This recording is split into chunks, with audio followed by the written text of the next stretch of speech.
कश्मीर में छत्तीसगढ़ की जीवन रेखा कही जाने वाली महानदी सहित 3 नदियों के संगम तट पर बसा प्राचीन शिव मंदिर का इतिहास बेहद पुराना है। कहा जाता है कि भगवान शिव ने महानदी में दर्शन किए थे, जिसे बैलगाड़ी की मदद से ले जाया जा रहा था, लेकिन बैलगाड़ी इस शिवलिंग का भार नहीं उठा पाई और बैलगाड़ी के दोनों पहिए टूट गए। भगवान शिव आज भी लोगों की मनोकामनाओं को पूरा कर रहे हैं। आस्था के इस मंदिर में साल में 2 बार मेला लगता है। इस वक्त जो है हम कांकेर जिला मुख्यालय से लगभग 8 किलोमीटर दूर सरंगपाल के उस प्राचीन शिव मंदिर में खड़े हैं, जहां का इतिहास बेहद पुराना है। कहते हैं कि ये जो शिव मंदिर है त्रिवेणी संगम के पास लगा हुआ है। इस मंदिर की कहानी बड़ी रोचक है। कहा जाता है कि जब त्रिवेणी संगम से जब भगवान शिव वहां प्रकट हुए, उनको लाने के लिए बैलगाड़ी का इस्तेमाल किया गया। कहा जाता है कि जब बैलगाड़ी से उन्हें लाया जा रहा था तो लाने के दौरान बैलगाड़ी के पहिए टूट गए और ये जो मंदिर है वो आज यहाँ पर स्थापित हो गया। राजा महाराजा यहाँ पहुंचे, उन्होंने उनकी प्राण प्रतिष्ठा की और ये मंदिर भोलेनाथ का शिव मंदिर 1941 से यहाँ स्थापित है। आप देख सकते हैं कितना प्राचीन और भव्य शिवलिंग है। यहाँ पर श्रद्धालु रोज पहुंचते हैं। ये देखिए यहाँ पर ये जो गुड़िया है वो किस तरह से भगवान का अभिषेक कर रही है, उनको स्नान करा रही है और पूजा अर्चना कर रही है। भगवान शिव के साथ गणेश जी की प्रतिमा नजर आती है। छोटे से और शिवलिंग यहाँ पर नजर आते हैं।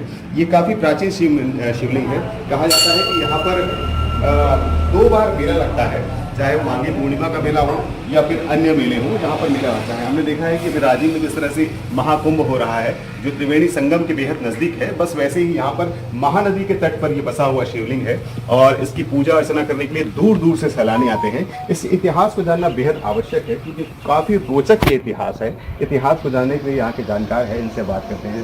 सर, आपका क्या नाम है? गयाराम देवांगन। अच्छा, ये बताइए ये जो मंदिर है इसका क्या इतिहास है? कहा जाता है कि इसके लाने के लिए बैलगाड़ी इस्तेमाल की गई थी, बैलगाड़ी भी टूट गई थी और ये महानदी जो लगा हुआ है उससे तट पर ही है।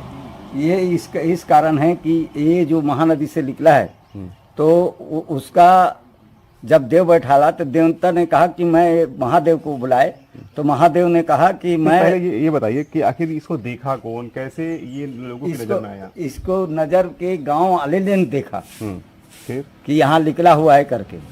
अब उस समय कौन देखा तो ये तो मेरे को मालूम नहीं है। बहुत प्राचीन काल के, हमारा भी जन्म नहीं हुआ था। तब की बात, हम छोटे छोटे रहे तब की बात है। तब उठा करके वहाँ से हमारे पिताजी ने बताया कि उसको उठा करके वहाँ से लाया यहाँ। तो कुबेर साहब थे, वो 12.5 तोला में ले जाऊंगा, राजा का मंत्री थे, वो वहाँ ले जाऊंगा बोले। तो वो फिर वो गाड़ी वाड़ी टूट गए, जाने में। कौन सी गाड़ी थी वो? बैलगाड़ी थे। बैलगाड़ी इस्तेमाल की गई थी। एक गाड़ी इस्तेमाल किए थे तो गाड़ी का पहिया टूट गया उसका। तो वहाँ पर फिर नहीं जाऊंगा कि तो फिर देवता पठाए तो ये वहाँ नहीं जाऊंगा 12.5 तोला ऐसा करके। उसके बाद कहा है फिर दूसरे गाड़ी में फिर उसको लाया यहाँ पे। तो यहाँ आने की वो राजी हो गए? यहाँ रहने के लिए राजी हो गए। फिर ये कैसे लोग यहाँ पे लोगों की आस्था इसलिए जमा, पहले आए थे कि शिवलिंग रखे साहब है शंकर जी का, तो यहाँ पर मैं स्थापना करके रखा था।